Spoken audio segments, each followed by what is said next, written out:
Hi everyone, welcome back to our channel, and if you're still new to this video and wanting to be part of this growing family, well, all you have to do is just to click the subscribe button and enjoy this amazing journey with us. On behalf of Gracie, my name is Dell, where you can find the highest hill down here.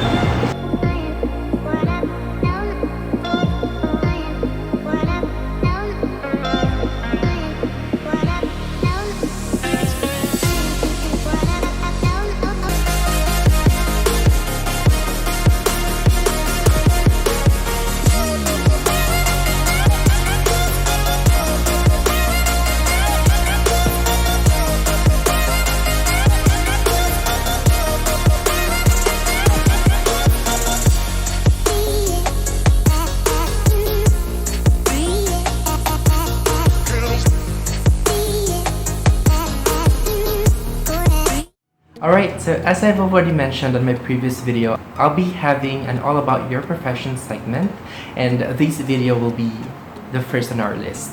I'll be discussing ways on how to apply in a BPO company, or what we call business process outsourcing, or as we all know, this is the call center industry. That might become helpful if this is the same path that you're planning to take. Maybe you're wondering if how the process or how the hiring process goes.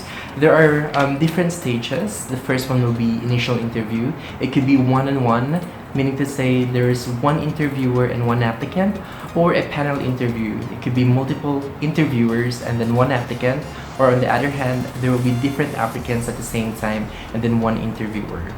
Alright, so once you're able to pass the initial interview, the next stage will be online exam, and it consists of different factors. Alright, so the first one will be typing test, wherein there will be a paragraph on your screen that you have to retype, and they will give you an allotted time, which is approximately a minute. Then you have to retype it accordingly on that period of time. Okay, the second one will be listening skills. All you have to do is just to put on your headphones, which will be provided by the company that you're applying with, and there will be a recordings that you have to listen. From the word itself, you just need to be an active listener. And then on the screen of your computer, there will be a separate questions wherein you get the answer from the recordings that you're going to listen. Grammar. Well, all of us know already how the grammar works. Well, it should be a complete sentence, meaning there's a subject-verb agreement. So grammar test will be included as well when you do an online exam. For the spelling, they will allow you once again to hear on a specific word wherein you have to type it accordingly. So you have to know the correct spelling for that particular word. For vocabularies, they will give you a word or a specific word, and you have to find the correct word which is synonymous to it. And once you've made it to the last stage, it will be a final interview. And it will be the same, it could be one-on-one or panel interview. But there will be an additional, and it's going to be called as mock calls, meaning to say the applicant will act as an agent, and then the interviewer will be your customer. For mock calls, they will give you a script, and they will allow you to study, say for example, 30 minutes in order for you to be familiarized with the script itself. And then once you're ready, they will be giving you a call through the phone from the office wherein you are located, and you have to have a complete call flow, meaning to say for the opening spiel, say for example, "Thank you for calling GDJ Enterprises. My name is Don. How can I provide you with an excellent service today?" Once the customer stated their concern, all you have to do is just to do a paraphrasing, meaning to say that you've already understood what the customer's concern is about, right? So, but you have to be very careful because it might become verbatim. Say for example, the customer calls in, and the customer would say, "Oh well, I'm calling because my phone isn't working." In terms of verbatim, you're just gonna say it or repeat it as it is. Like, "Well, Mr. Customer, I understand that you're calling in because your phone isn't working." So it's like you didn't change anything, right? When you're going to apply paraphrasing, you'd probably say that, "Mr. Customer, I understand that you're calling because you are unable to use your phone. It could be your phone is damaged physically, or you're having trouble with your signal." Is that right? So it only means that you have understood the customer's concern completely. And once the customer confirmed the main concern, then you have to do probing. Or from the word itself, probe, you have to ask, investigate, analyze what really the situation is. Alright, so in that scenario, if the customer is having trouble with the phone itself, you would have to know if the customer is having trouble with sending messages or making outgoing calls. The concern is once you identify it through questioning, then you will be able to provide a correct resolution. So in this case, if the customer is having trouble using their phone, well, the customer might not pay with their bills yet. You can go ahead and check the account, or the customer might not have a signal or reception on the phone itself. So probing is really important in terms of having a conversation with the customer in order for you to provide the correct resolution. So if you know that you've already provided the right answer to the customer's concern and if they're very happy, then we're good to go. Please don't forget your closing spills, wherein you would ask the customer once again if there's anything else that we may assist them further, and thanking them. Let's say, for example, thank you for choosing GDJ Enterprises and have a good one. And I just would like to add up also, in terms of handling a complaint, I always remember 4 letters, and it's called LAST, like LAST. L is for listening. You have to, listen to the customer's concern, and then A to apologize, whatever it is, whatever the inconvenience we have provided to the customer. And of course, S is to provide a solution. And T stands for thank you, to extend gratitude to them for still taking advantage of the service that we are giving to them. Please remember that. Okay, well, please bear in mind that these information really varies with the company's hiring process. Alright?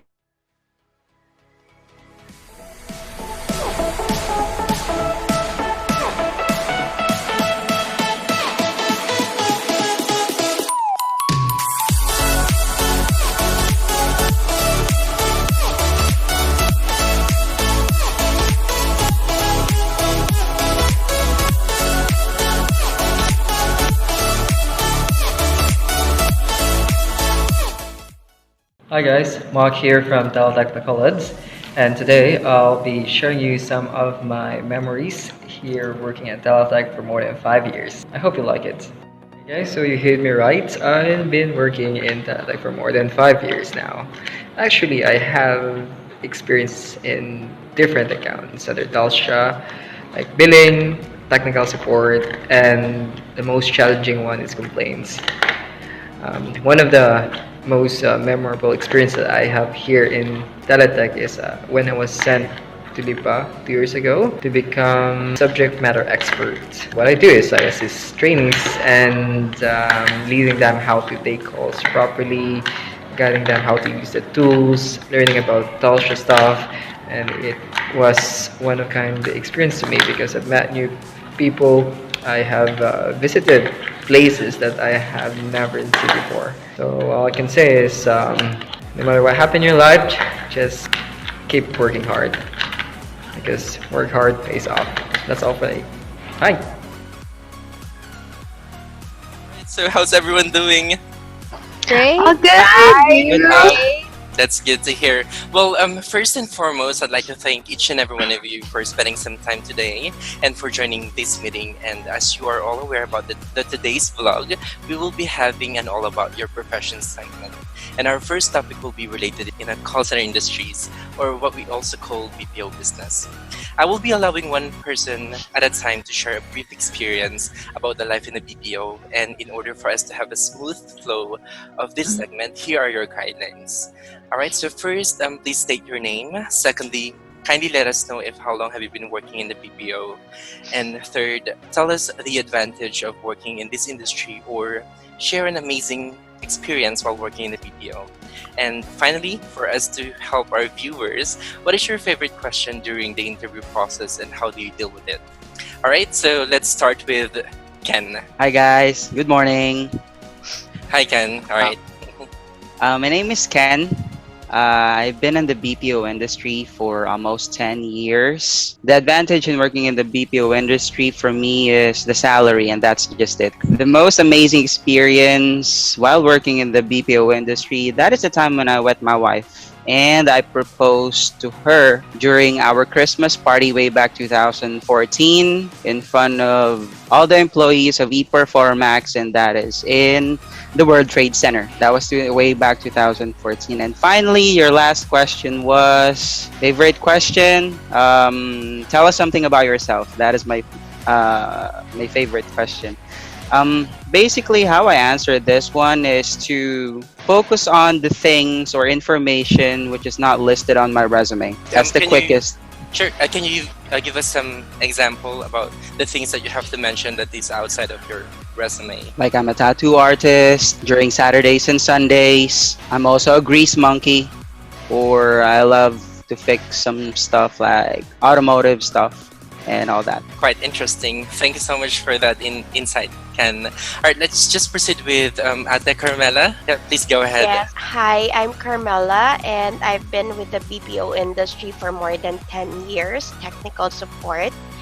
And advantages of being in the call center is, as Ken said, it's the salary. And also, here we learn how to have teamwork. So it's not only you, and the saying goes, there's no I in team. It's always us. Last question. What's my favorite question? Actually, it why did you choose this company? So I would always mention, of course, before applying the call center, you would know the background.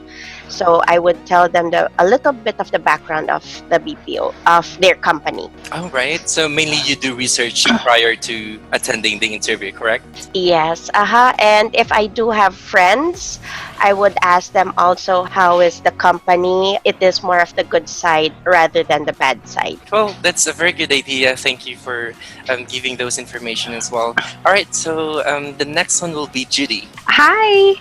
So I'm Judy, as you mentioned, and I worked in the BPO industry for 2 years and 7 months. And the advantage of working in the BPO industry, now that I think about it, because we all currently work from home, and now that I think about it, it's mainly being able to socialize with people personally, and having a good time after work, going places, having fun with your friends.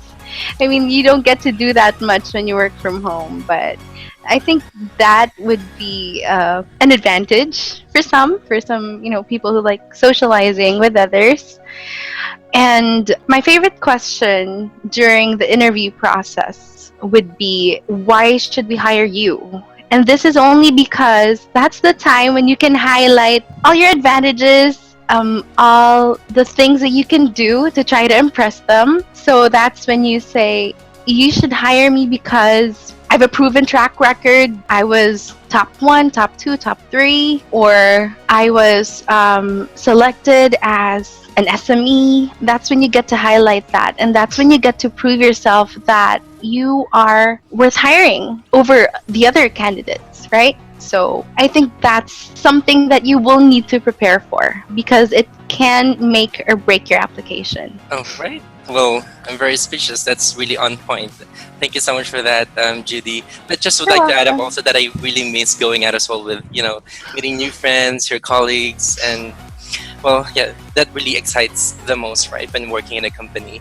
All right, so thank you so much once again. And moving forward to Megan, please go ahead. Hi, so yeah, I'm Megan, and I've been working in the BPO industry for about 4 years. And advantage of working in the industry, well, basically it's the same as working in any company. You actually get to meet new people, you get to work with different personalities, and you get to actually learn about their styles of like how they work, how they manage stress, and then you kind of get something from that, and then you kind of apply it to yourself, and then makes you just a better person. Or sometimes it just makes you manage your time better or manage your stress better. Then you can actually share work experiences and stuff. Yeah, basically socializing, as my colleague said. And finally, what is the favorite question during the interview process? Actually, it's the same as Clear Hens.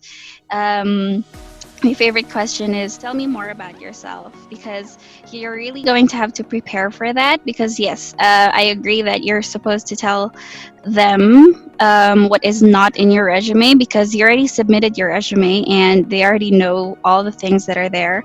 So you're going to have to think on top of your head, what else is interesting about you, or who are you apart from the person who works. Like Kuya Hen, he's a tattoo artist, and for me, apart from work, I also bake. Um, I also like to dance, and just maybe your hobbies and what makes you a unique person. So yeah, that's all. All right. Well, thank you so much, guys. And Megan, well, you have so much talents to share. That's good to know. All right. So, well, once again, thank you so much, guys, for your time and help. And I'll talk to you soon. Bye for now. I'm very excited to introduce to all of you the person or one of the persons behind the success of this channel, and she's one of the content creators as well. She will be giving us some insights about what are the common questions during the interview. Hi everyone, my name is Grace and I'm in a BPO business for more than 8 years now. Have handled multiple accounts like telco, healthcare, and real estates, to name a few. Doing sales, technical support, and customer service. These accounts were mainly from United States, United Kingdom, and Australia. Amazing experience of being in this industry is that, for me, it helps you boost your self-confidence, develop your communication skills, and having an opportunity for you to get to know yourself better and discovering new things and talents that you have. I'm going to share with you some common questions asked during the interview process. Well, as far as I've known, these questions have no right or wrong answer. It is on how you defend and stand for it. Let's start with the question, how do you handle stress? Well, this question is more of they're trying to see more of your personality and they're trying to test your ability. For me, it is just mind over matter. Think and act positively and everything will follow us. Next question is why we should hire you. At this point in time, you're actually given a chance to highlight those qualities that you have. So you have to give them a very strong answer and make them believe that you're a good fit for their company. I normally say you should hire me because I have all the qualities a candidate for this position could ever have. I have been in this field for so many years now, and all the experiences and knowledges that I have learned from my previous jobs are all being collected and kept in my heart for me to work with you the best way or the perfect way possible. When it comes to my work ethics, I make sure to give a 101% result. Accomplish a job well done earlier than the given time frame. Lastly, you should hire me simply because I deserve to be on board. Next question is, what is your edge among the other applicants? Well, for me, this question is kind of tricky because you have to lift up yourself, and we don't normally do this. We tend to portray humbleness. But this is actually a comparison of yourself from the other applicants. So you have to give them an answer that leads them saying yes to your application. I can say that my edge among the other applicants is that my passion to stand for equality and commitment, my willingness to learn new things, and above all, working without supervision. It is like treating the company that you work for as your own. And that comes to me very genuinely. Down to the last question, how do you see yourself in 2 or 5 years from now? This question is actually gauging your commitment and knowing your long-term plan. You have to answer with confidence and honesty. I answer this question by saying, well, in 2 or 5 years from now, I see myself still working in this company. Maybe on the same room, but not sitting in the same chair. Rather, sitting on your chair, because in 2 years, I will be a manager and a director in 5 years' time. Well, there you have it, guys. Thank you so much, and I hope that somehow I was able to help you be better prepared for these common questions. I wish you good luck. I know you can make it, and see you around. And before we end this video, just would like to give you some shoutouts to everyone who have been part of my BPO journey more meaningful and exciting. Hello to the nicest TL or team leader that I've known, TL Ben Latido. To my guwapang trainer, Miss Dinah. And all the SMEs from Bacolod, or the subject matter experts. Of course, my mobile assurance Wave 3 family, my CMCS contact solutions, and last but definitely not the least, my founders healthcare family. My very supportive team and my current account, Judy, Ken, Ate Carmela, Megan, and my previous sales manager, Miss Alisa. Thank you so much guys for watching, and we'll see you on our next video where you can find the highest hill down here. And no matter what you're going through today, remember that there's always something to smile about. Count your blessings!